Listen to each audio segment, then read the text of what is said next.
Historians consider the date of December 28, 1895 as the first cinema exhibition.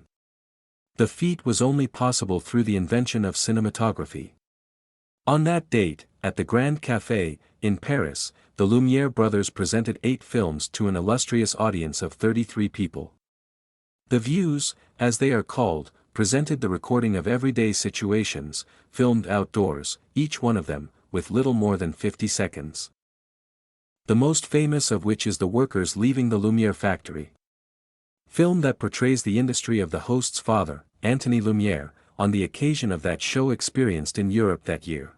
Antoine Lumière, father of the Lumière brothers, was a portrait painter and photographer who started a small photographic plate business. His specialization went to the technological market until, in 1894, Antoine got to know Thomas Edison's kinetoscope and noticed that the film was designed only for one person at a time. Inventive, he envisioned how to extend this vision to an audience and encouraged his children to create the invention of the cinematograph. The premiere of the seventh art was an advertising action by the children to advertise their parents' company. The very last name of the illustrious people involved. Lumière means light. Name chosen also for advertising purposes. Remembering that we are narrating facts that occurred during the Industrial Revolution.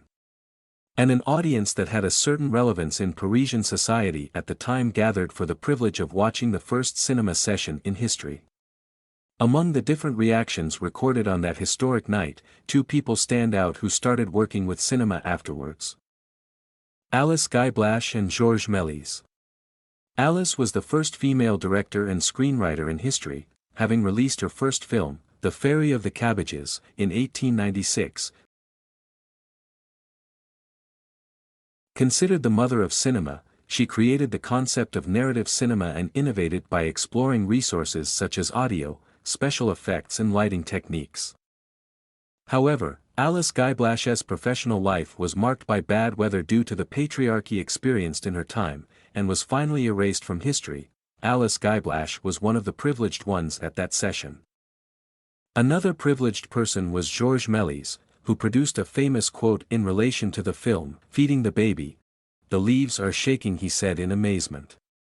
Recorded in the Lumière mansion, in the center of the scene, a family. The theater made for the camera, in the background, the garden and its agitated trees, the leaves in the wind. The moving image made visible something fleeting, not in the center of the screen. In the background the baby scene concentrated the spectator's attention, but something more decisive was expressed in Méliès' phrase, "In the cinema, the leaves shake." That is, for him, the charm of what was projected on the screen was not in the center, but deep down, where the movement of the leaves, which until then would not have been possible to observe in the theatrical experience, whose backdrop brought an image fixed capable of evoking an environment, but not the living feeling of its presence and movement. Georges Méliès. Representative of showbiz, heir to Houdin, he presented illusionism shows and manufactured robotic androids that wrote. In this way, the invitation launched by the Lumière brothers to Méliès was, "You are an illusionist magician, they told you that you are used to enchanting people, this time you will be enchanted." Georges Méliès kind of doubted it and went anyway.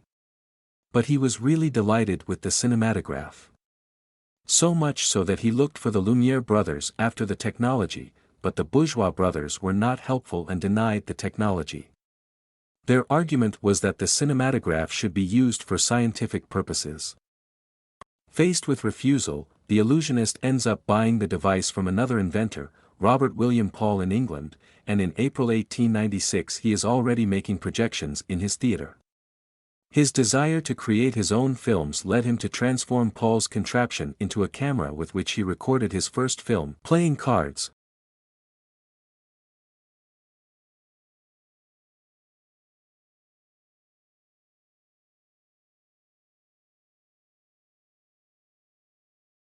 On April 5, 1896, he showed the first films in his Robert Houdin Theatre. In 1902, he created what is considered his capital work, A Trip to the Moon, a color film manually.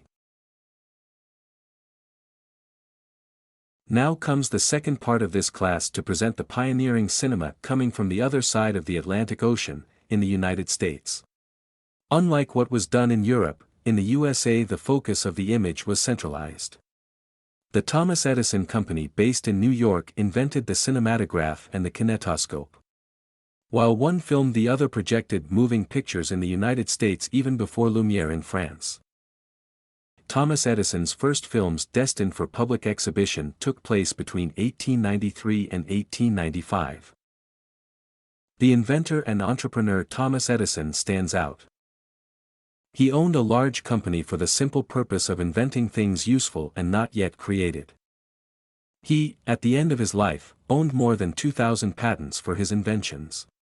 Thomas Edison was a brilliant figure in the United States. The press called him the wizard every time a new patent created by the prolific inventor was reported. Due to the size of the two inventions, Edison could not go to the streets to film. The first film studio, Black Maria, is his. The studio had this name because it was completely black, without windows, resembling the police van of the time. Until then, films needed a lot of light to be sensitized and print an image on the negative, so Edison made a mobile roof and placed rails at its base. According to the sunlight, he rotated the studio, so that the light entered and illuminated the object to be filmed. The work was focused on show cinema. Because the cinematograph had images recorded in a pioneering studio, the images presented to the world were centered in the center of the screen. Parallel to this, he came to plagiarize other filmmakers throughout his life, including George Méliès' Trip to the Moon, 1902.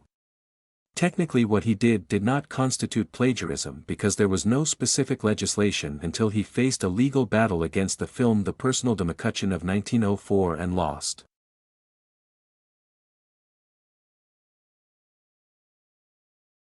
This sentence by an American judge defined the first film in the new sense defended by those who wanted changes in the institutional regime of cinema, as a coherent succession of independent and discrete units, flat and no longer autonomous tableaus, linked together by internal links of succession in time and progress in space.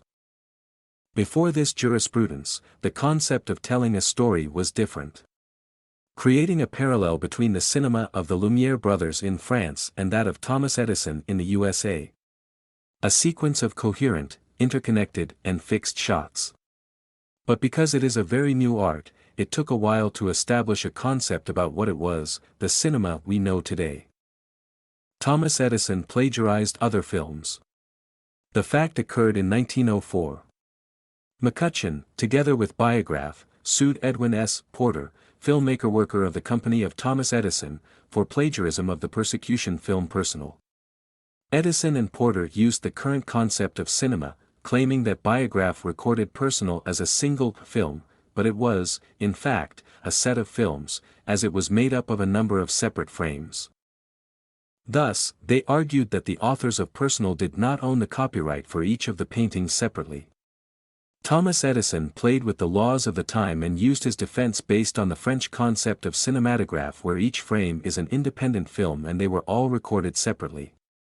However, in May 1905, Judge Lanning issued the judgment in favor of Biograph.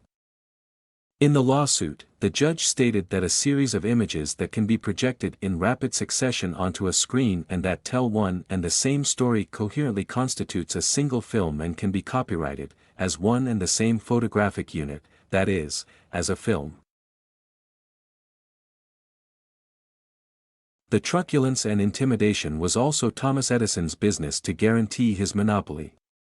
Basically, anyone who lived outside New York and wanted to run any production in the early 20th century would have to pay Edison for the right to use it. Historians say that Edison even hired militias to demand payment of his rights.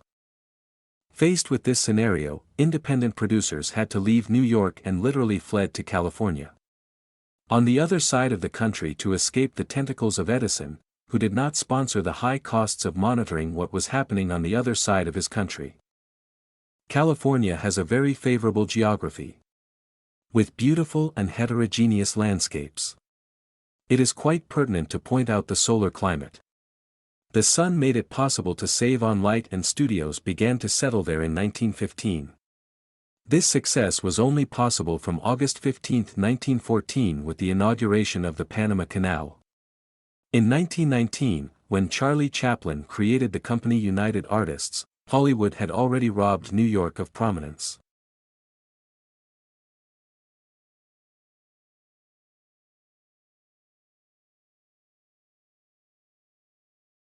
Conclusion of the chapter: the difference in success between Edison and the Lumieres is due, among other factors, to the practicality of the cinematograph, light, functional, practical, the same device films and reproduces, against the lack of convenience of the cinematograph and the kinetoscope, large, heavy machines, not could be transported, the first was to capture images, the second to reproduce.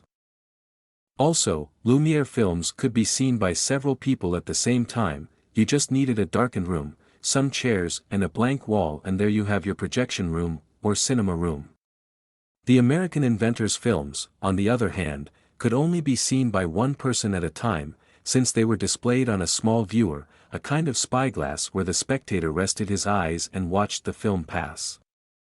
It didn't take long for the French to get ahead and steal all the spotlight for themselves, a situation that lasted for several years.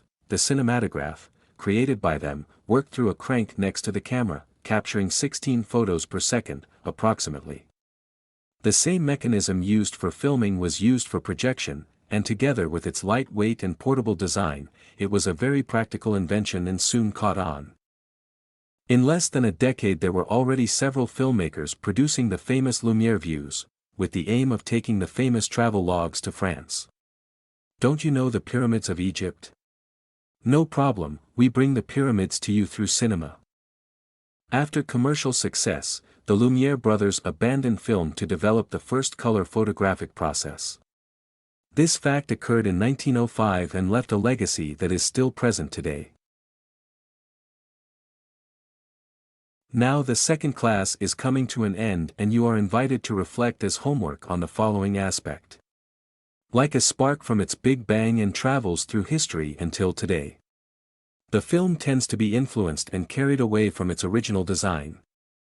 Over the decades, European cinema has been characterized more by realism, with more true cinema, while that of the United States follows its energy of spectacle. Highlighted by an American puritanism in relation to European cinema. Now draw your own conclusions, tell us in writing what difference you see in American and European cinema over the decades until today.